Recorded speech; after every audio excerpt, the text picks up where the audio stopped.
Voilà, salut tout le monde. Je suis Stevie Dibala, formateur certifié PMP et donc formateur également agréé par le PMI dans le cadre des formations de préparation à l'examen de certification PMP en gestion de projet. Je suis également donc responsable des programmes de formation auprès de CLF qui est un organisme de formation agréé par le PMI. Alors, donc, nous allons regarder avec vous ensemble quelques éléments du mindset PMP qui vous permettront donc pour les personnes qui préparent l'examen de certification vraiment de passer, de réussir votre examen sans grande difficulté. Quand on prépare le PMP, la difficulté majeure n'est pas seulement de connaître les outils ou les processus. Bien évidemment, il faut passer la formation, la fameuse formation des 35 heures qui est une condition en elle-même d'éligibilité à l'examen de certification. Mais la vraie difficulté est de raisonner comme le PMI. Le PMP ne teste pas seulement votre expérience professionnelle, il teste votre capacité à analyser une situation, à identifier les éléments clés et à choisir l'action qui reflète donc ce mindset PMP. Nous allons regarder ensemble un cas concret, un cas que vous pourriez rencontrer non seulement dans l'examen, mais également dans vos fonctions de chef de projet. Alors, regardons donc cette situation. On nous dit, les membres de l'équipe travaillant sur un projet de développement logiciel se demandent s'ils pourront respecter les délais du projet. Leur inquiétude est que le projet ne pourra pas être terminé à temps. Les membres de l'équipe ont l'impression que leurs préoccupations ne sont pas prises au sérieux dans le cadre du projet.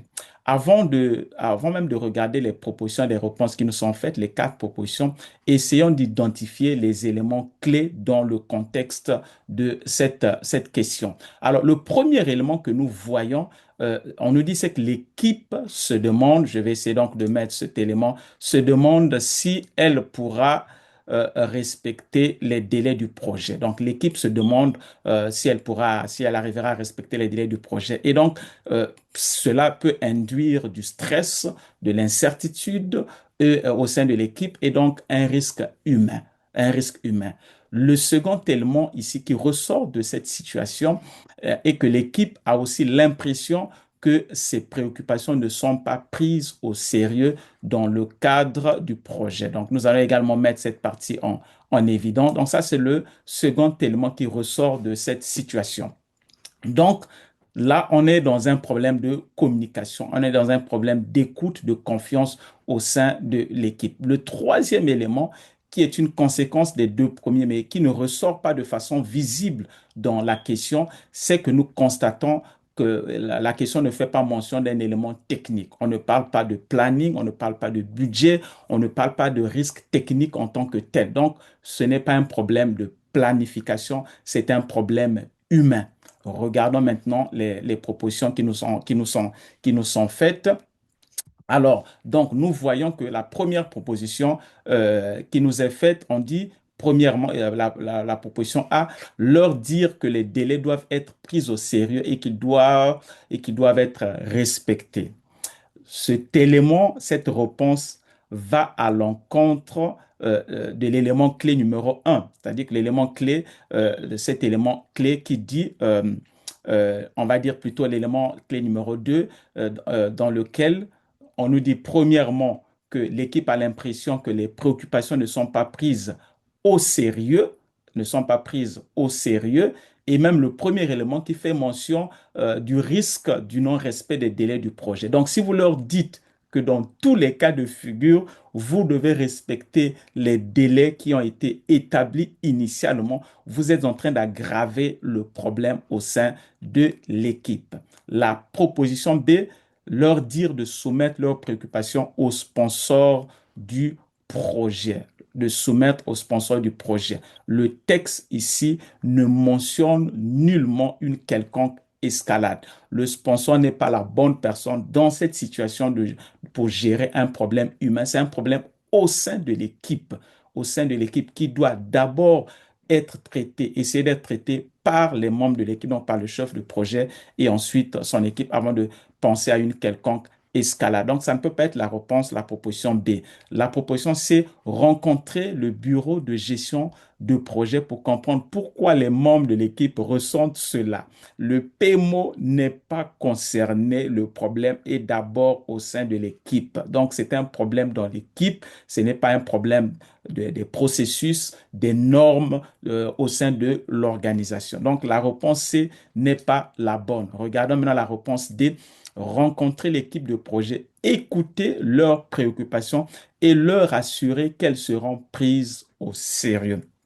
Cette réponse parle de rencontrer l'équipe, d'écouter les préoccupations et de les rassurer. Donc, c'est une réponse qui reflète parfaitement le mindset du PMP qui est celui du leadership serviteur, de l'écoute active, de l'empathie et donc soutenir l'équipe afin de prévenir les risques humains. En fin de compte, avec ce mindset du leadership serviteur, dans ce cas-ci, on crée un environnement qui soit psychologiquement sûr. Et donc, c'est ce que le PMI attend d'un chef de projet. Donc, lorsque le problème et humain, le mindset qui est attendu est clair. C'est qu'on doit mettre d'abord en avant les personnes. Donc, on doit faire montre de ce leadership serviteur. On doit avoir une communication proactive et donc, en cela, on va créer au sein de l'équipe cet environnement sûr. Le PMI, donc, valorise un chef de projet qui écoute, qui comprend, qui soutient son équipe, qui traite les signaux faibles avant que ces derniers deviennent évidemment des risques. Alors, euh, euh, si vous voulez comprendre davantage, apprendre à décoder les questions, éviter les pièges. Nous avons dit que lorsqu'il y a une question, on cherche à identifier les éléments clés, à comprendre le problème et à choisir l'action. Alors donc, si vous voulez donc décoder les questions, éviter les pièges et maîtriser ce mindset dont nous avons essayé de donner une illustration à travers cette question, voilà, inscrivez-vous au webinaire qui se tiendra le 18 mai, lundi prochain, à partir de 18 heures, à partir de 11 heures, heure de Montréal, donc heure de l'Est, c'est gratuit, c'est gratuit. Voilà, c'est votre première étape vers la réussite de votre examen de certification PMP 2026. Voilà, nous vous attendons. Inscrivez-vous à travers le lien qui accompagne cette vidéo.